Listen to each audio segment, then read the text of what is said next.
Good Sunday morning to you. Great to have you here with us today at Greensboro at Presbyterian Church of the Covenant. We are thankful for each of you being here. Special welcome to Sandy Blocker and Gavin Douglas, who have joined us as our special musicians today. You'll be hearing, as you already have, more from them later. We are thrilled and feel very fortunate to have you with us. Thank you. Appreciate that. And online, we appreciate that you're here. Thank you for tuning in. We do ask if you're able to go to our webpage, athinkingchurch.org, where you can donate to help us continue to broadcast online. We would certainly be grateful and thankful if you were able to do that. So, and also online, the folks that are watching online, we'd love it if you would just take a moment in the comment section, let us know where you're from. It's always fun to see where this small church reaches and who joins us from around the world in the United States. So we appreciate you doing that. Again, thanks to everyone here for wearing your mask. We continue to look to protect each other and make sure we stay safe. Because of that, there is a offering basket on the back table. We won't be passing that around, but that's where you will find the offering plate. We do encourage you to look for that on your way out. We will have our local announcements a little bit later after we're not online anymore. But just a final thank you. We're glad that you're here with us. We're going to begin this morning with a couple of readings. One is a scripture reading, and then another one that kind of fits the theme of today. The first reading is from Proverbs. I'm going to be reading from chapter 23, verses 15 through 18, with just a slight edit of my own based on the original Hebrew. Hear now these words. My child, if your heart is wise, my heart also will be glad. My soul will rejoice when your lips speak what is right. Do not let your heart envy those who practice evil, but always continue in fear of the Lord. Surely there is a future, and your hope will not be cut off. May we add meaning and understanding to the reading of these words. The second reading I want to share with you today comes from one of my favorites. It's from his autobiography, Howard Zinn. His autobiography is entitled, You Can't Be Neutral on a Moving Train. In there he says this, to be hopeful in bad times is not just foolishly romantic. It is based on the fact that human history is a history not only of cruelty, but also of compassion, sacrifice, courage, kindness. What we choose to emphasize in this complex history will determine our lives. If we see only the worst, it destroys our capacity to do something. If we remember those times and places, and there are so many, where people have behaved magnificently, this gives us the energy to act and at least the possibility of sending the spinning top of a world in a different direction. And if we do act, in a way, however small a way, we don't have to wait for some grand utopian future. The future is an infinite succession of presents. And to live now as we think human beings should live, in defiance of all that is bad around us, is itself a marvelous victory. Stephanie, I'm going to turn it over to you. We'd love to hear some music.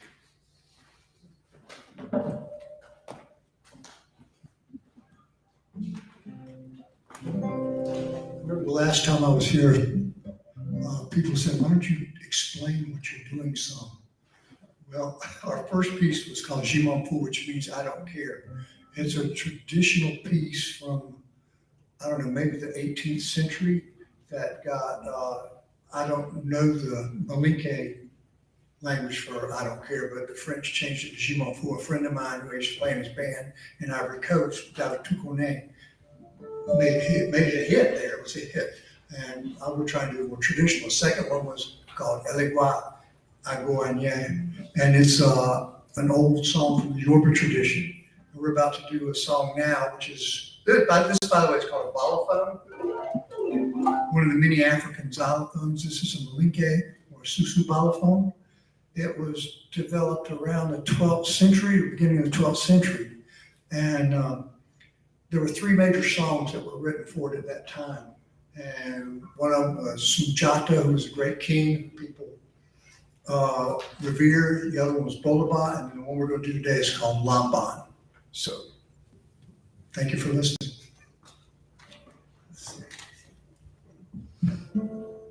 I need to hear the microphone.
Hallelujah, jolly and dance, hey, jolly and.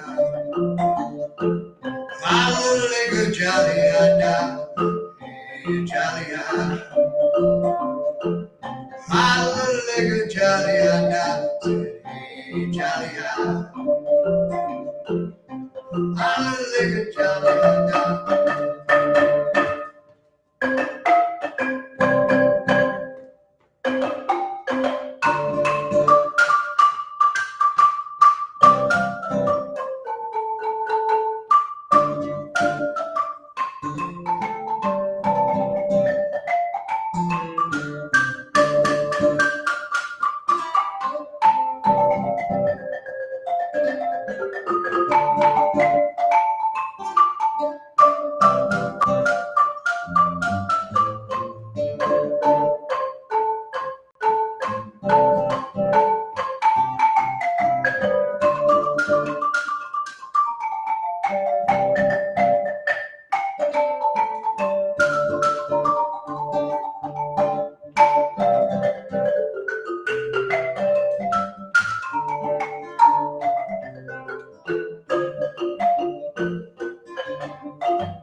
Hey, jolly how,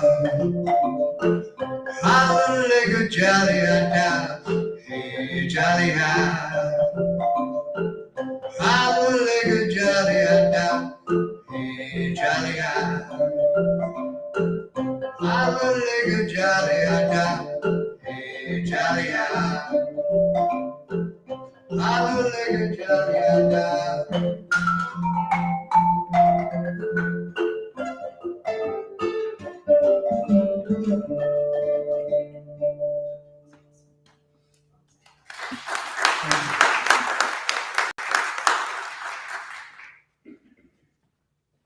Thank you both for that. It's absolutely amazing. We appreciate you being here and sharing your gifts with us. This morning, my message is a little bit of entitled with a little bit of a borrowed phrase. The title of my message this morning is Keep Hope Alive. Today is the anniversary of Dr. King's I Have a Dream speech, a powerful and ultimately hopeful speech. So I thought it might make sense to take a little bit of time today and think about hope. That there are times in our lives that hope seems fleeting. In fact, in light of recent Supreme Court rulings, attacks on education, the growth of white Christian nationalism, just to name a few, in light of some of those kinds of things that Dr. King would have taken issue with, in light of those kinds of things, many progressives are feeling like hope is hard to hold on to. And if you believe what you see on social media, some folks even say all hope could be lost soon. Being that we'll be talking about it a bit today, it would probably be helpful to briefly define hope before we continue. Desmond Tutu says, hope is being able to see that there is light despite all of the darkness. Now, that's quite lovely, but I think we could use something a little more specific. And Wikipedia actually does a pretty good job of defining hope. It says that hope is, quote, an optimistic attitude of mind that is based on an expectation of positive outcomes related to events and circumstances in one's life or the world at large. And then it goes on to say, among its opposites are dejection, hopelessness, and despair. Well, in general, I agree with that assessment, but I do have to say, I think that there is another more pertinent opposite of hope: fear. Hope is imagining what good is going to happen. Fear is imagining what bad is going to happen. And because of that, I happen to believe that fear is the purest opposite of hope. I'd even go as far as to say we all tend to look at the future through one of those two lenses, fearfully or hopefully. Neil Donald Walsh, author of the books Conversations with God, gives fear a definition by means of an acronym. He says fear is false evidence appearing real. False evidence appearing real. You've probably heard that before. But most religions actually teach the value of hope and the needlessness of fear. The Christian Bible alone says fear not 365 times. Now, on one level or another, whether it is from personal experience, spiritual studies, or other sources, we all know that being afraid of the future is just as silly and useless as being afraid of our own shadows. And yet we sometimes, we fear it all the same. My opening is an example of a good case in terms of my point that I'm making. Many progressives are finding it hard to hold on to hope right now. And why? Well, because we fear what tomorrow will hold for ourselves and our neighbors, particularly for those who are already marginalized. Sure, we know that simply fearing it won't change anything. We probably even understand that fearing the future without doing anything about it is actually worse than being indifferent about it. Possibly about the same. Fear without action. Fear without action is suffocating, disabling, and depressing. Most of us can see the truth of that statement, and yet we sometimes persist in it. The question is why? Well, one possible answer is in the acronym of fear from Walsh. False evidence appearing real. It's a false sense of an unknowable future. Too frequently, as we think about the future, we imagine what we don't want to lose and instantly grow afraid of that loss. But when we do that, and it's easy to do, when we do that, we're being fooled. We're tricking ourselves out of a secure sense of now and replacing it with an insecure sense of what if about the future. The thing is, the only reality that truly exists is in each passing second, the here and now, this moment. And yet, with each passing second comes the difficulty of not knowing what will come next in the next moment and then next after that. And that provides us with the opportunity to either hope for or fear what will come next. So the cycle of trying to live in the what it is of each moment, all the while having to make a choice of how to respond to the what it might become, becomes a constraint and a struggle for us. So what can we do to heal this repeating, self-inflicted wound of wanting hope and happiness in the moment, but sometimes holding fear for the future? Well, as I mentioned, I think hope is the opposite of fear. So it seems to me that a good way to be less fearful is simply to learn how to be more hopeful. Hope is the reality we want for our future, and fear is its dark shadow. Fear simply represents what could go wrong. It's ultimately our thinking about our inability to see or control our futures, and it tends then to make us anxious and hyper concerned about the future. Buddha tells us hope is important because it can make the present moment less difficult to bear. If we believe that tomorrow will be better, we can bear a hardship today. Dr. King said we must accept finite disappointment, but never lose infinite hope. There's little doubt that spirituality around the world sees hope. Hope as an essential ingredient in forming a healthy life. But I have a concern about how that hope is being taught.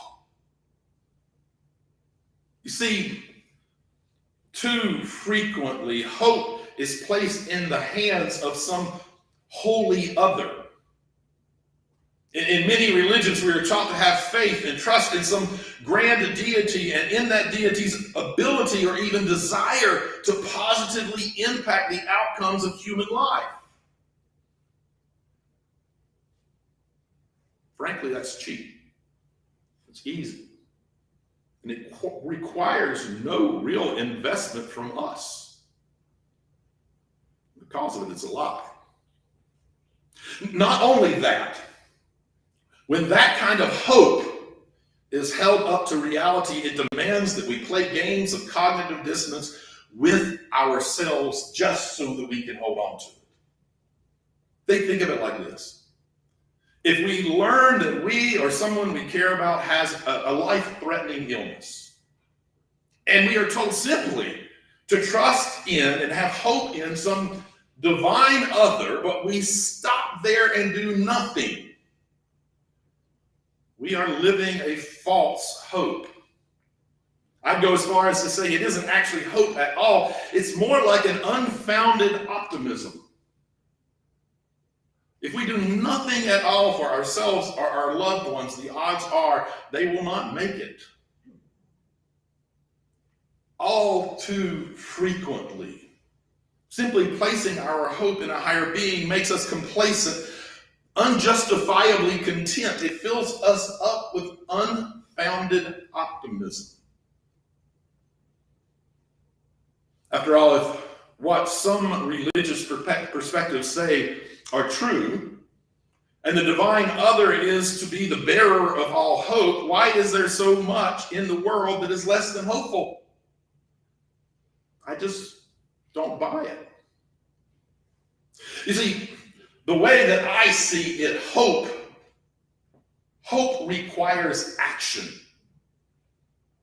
Without hope, without action, hope is unfounded optimism. Without action, hope is unfounded optimism. If we do nothing to help ourselves or our loved one, our hope, well, it's ill-advised. If we make certain we or they get the best medical treatment that we can access, then hope becomes real. We put action to our hope. Gallup senior scientist Dr. Shane Lopez, in his book, Making Hope Happen, Creating the Future You Want for Yourself and Others, speaks of his study and his colleagues, the one that they conducted, and their findings showed that hope leads to everything from a better performance in school, more success in the workplace, and happiness overall. And it makes sense. According to Lopez, quote, when we're excited about what's next, we invest more in our daily lives, and we can see beyond our current challenges. Lopez, who is a leading researcher in hope, views hope like oxygen. He says we can't live without hope. He tells us that hope includes a range of emotions such as joy and awe and excitement. but it's not empty tunnel vision enthusiasm. Hope is a combination of your head and your heart. He describes hope as, quote, the golden mean between euphoria and fear. Hopeful people. 1, pick good goals. 2, know how to spot and seek out ways to make them happen. And 3, knows how to seek out pathways that will move them forward. You see, hope involves action. Said differently, hope is optimism backed by action. Hope is optimism backed by actions. As I said, Lopez calls hope the golden mean between euphoria and fear. Yet both hope and fear can be motivators. And they both have the capacity to promote growth in us, but hope creates a space in the mind and the heart. Fear, more often than not, restricts the both of them. And let's take a brief pause here and acknowledge that properly placed fear can serve to protect us. That is, if we address it directly and develop a plan of action. And as I said, real hope is backed by action. Fear without the actions of hope will stagnate us. It can cause our entire world to collapse in on that one issue, that one moment. I'd go as far as to say it is not ultimately fear that serves to protect us even in those cases, but rather our hopeful response to fear that does. Unlike fear, when you feel hopeful, you feel generous and open. Not only with others, but with yourself too. Your world expands with ideas for how hope could gather even more momentum. You feel motivated forward. That's the space of spiritual growth right there. That's the space of creating a better world. That's the space from which Dr. King's dream came. If anything, while I see fear and hope as opposites, keep in mind that sometimes opposites work well together. Sweet and salty, black and white, dogs and cats. All right, not everything, but you kind of get the idea. As you might be picking up on, I'm not saying fear is altogether a bad thing. The way I see it, when we use the better parts of hope and fear together, we're in the best position we can be in. The best part of fear is that it teaches us about what we're afraid to lose. And the best part of hope is that once we know what we're afraid of losing, we can set about nurturing it and keeping it strong and safe. The important thing to remember is that hope should be by far the greater force in that equation. Fear is the prompt, hope is the way. Fear is the prompt. Hope is the way. Fear is about trying to survive something. Hope is about knowing why you want to survive it. So while the two are opposites, they function together when the action of hope keeps fear in its place. According to Lopez, we can spread hope by modeling it through stories and our actions and providing support for others. Hope gives us the power to effect change. And as we spoke about last week, change is also a spiritual necessity, much like hope. Not only that, it is the hope behind Dr. King's dream. In these times when so many are in fear of the direction we are going in, we should use that fear to teach us about what we are afraid to lose. Once we know what we are afraid of losing, we should set about strengthening those things, allowing hope to keep the fears at bay, but developing a plan and putting actions behind it.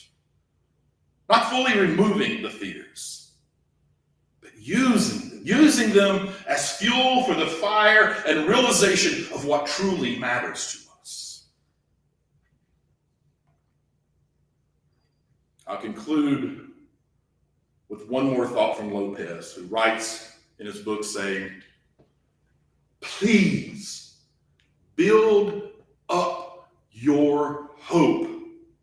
Then, with hope to spare, help others build a future that is much better than the present. Much better. Amen.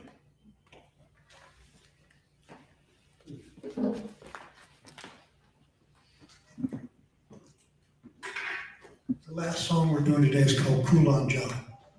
Kulan John was a great hunter in the old Malian Empire in West Africa. But the hunters there are called Dunson. They're not just hunters of animals, although they did provide the villages with game, the cities with food. They also hunted herbs, and they hunted lost souls. And they were the providers of hope within their community. So this is a song that's for you.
Andy and Gavin, thank you so much for sharing your gifts with us today.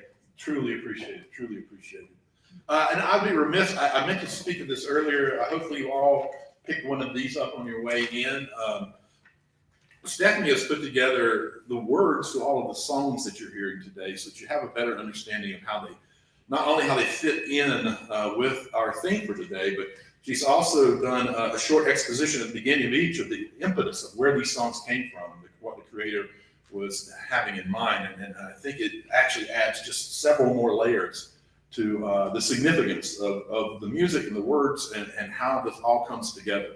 So I encourage you to be following along with that. And a little bit later, we'll be singing the song off the back as well. We are now in a time where we turn more inward. I have changed the way I think of prayer over the years, so I'm going to assume, as always, that we have folks who see it in different ways here. So as I always say, please take this as the way that is right for you. You can take this as a prayer, as a meditation, or it's just simply a moment to breathe in and breathe out and hear these words and grab hold of the ones that you most need today. Let us bow our heads. Often we think we are yearning for normal. In truth, we are longing for hope. Each day the news tells the grim story of violence in our nation and around the world.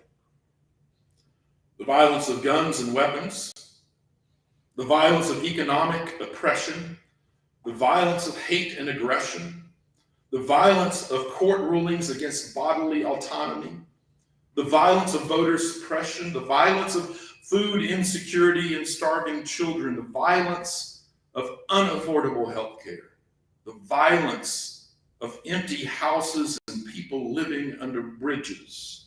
So much violence. We long for hope. Hope that one day we will recognize our connectedness to each other. Hope that love will overwhelm us all. Until that day, may we be found making plans on how to overcome the violence humanity has created. May we be found putting those plans into action. May we be found making the world a better place for all. May we be found not simply being hopeful, but may we be found creating hope, being the hope we wish to see in the world. Working towards the dream of the day when justice will roll down like waters, righteousness like an ever-flowing stream. May our strength and our resolve to speak out against violence be replenished. And may we be reminded that it is our spiritual calling to be the people of peace that the world needs to see today. Amen. Receive this blessing. May you walk in harmony with each other and with creation, knowing that we are one. And may you know love and happiness throughout your life, and may your words and actions share that love and happiness with all. Mama said, don't give up, it's a little complicated. All tied up, no more love, but I'd hate to see you waiting. They say it's all been done, but I haven't seen the best of me. So I got one more run, and it's gonna be a sight to see. Have to have high hopes for a living, shooting for